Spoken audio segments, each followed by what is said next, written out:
এই পানটা আগে বিক্রি করতাম 150 টাকা বিড়া, সে পান মাত্র 5 টাকা বিড়ে।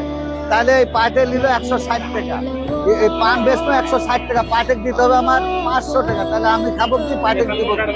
আমার পথ চালানো খুব অসহায়। আপনারা সাংবাদিক ভাইরা সরকারের কাছে ধরে তুলেন যে আমার পানের ব্যাপারে রাজশাহী বিভাগে যেন পানের উপরে নির্ভরশীল।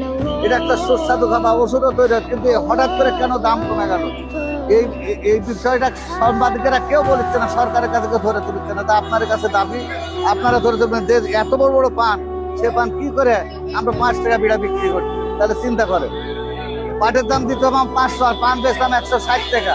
তাহলে আমি খাবো কি, পাটেক দিব কি, ওয়াশনগর কিনবো কি দে, বাঁশ কিনবো কি দে, সুস্থান কিনবো কি দে? তো আমরা খুব অসহায়, আমরা খুব নিরুপায় আছে। পান লেমনে তো বসে থাকা, পরে বসে থাকা কান দিই। তাই আপনার কাছে দাবি ভাই, এই কথাটা অবশ্যই সরকারের কাছে ধরে তুলবেন। এই বলে আমার বক্তব্য শেষ করলাম। আসসালামু আলাইকুম।